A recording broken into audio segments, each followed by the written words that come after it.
இயேசுவே, உலகம் தோன்றுகிறதற்கு முன்பதாகவே என்னை என் தாயின் வயிற்றிலிருந்து முன்குறித்திருக்கிறீர். நீர் என்னை அழைத்திருக்கிறீர். சொல்லுங்க, நன்றி இயேசுவே. ஹல்லேலூயா.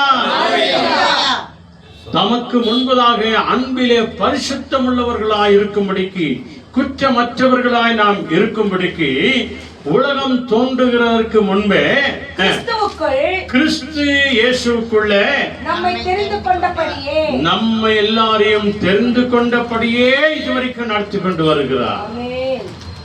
அதனாலதான் நீங்கள் அல்ல, நானே உன்னை தெரிந்து கொண்டேன் என்று சொல்லி இயேசு தம்முடைய திருவாய் மலர்ந்து சொன்ன விசேஷமான ஒரு வார்த்தை. அன்பானவர்களே, உலகம் தோன்றுகிறதுக்கு முன்பதாக உங்க பேரு நம்ம பேர்ல அவர் வச்சிருக்கிறார். ஞாபக புஸ்தகத்தில் வச்சிருக்கிறார். தம்முடைய உள்ளம் கைகளில் வரைந்திருக்கிறார். அவர் நம்ம எல்லாருடைய பேரும் தெரியும். இன்னைக்கும் பேர் சொல்லி அழைத்தார் அப்படின்னு சொல்றோமே, அப்பா அம்மா வச்ச பேரு அவருக்கு எப்படி தெரியும் அப்படின்னு கூட நிறைய பேர் கேலியில கேட்குவாங்க. அப்பா அம்மா தானே பேர் வச்சாங்க, மாமா தாத்தா தானே பேர் வச்சாங்க, ஆயா தாத்தா தானே பேர் வச்சாங்க. அப்போ ஆண்டவருக்கு எப்படி தெரியும் அப்படின்னு சொன்னா, அந்த அப்பா அம்மாவுக்கு இந்த பேரை வையின்னு சொன்னதே அவர் தான். யோவான் சாணக்கு யார் பேர் வைக்க சொன்னது? ஆண்டவர் தான் சொன்னாரு. அன்னை மரியாள் இடத்துல இயேசு என்று பெயர் வைக்க சொன்னது யாரு? ஆண்டவர் தான் சொன்னாரு.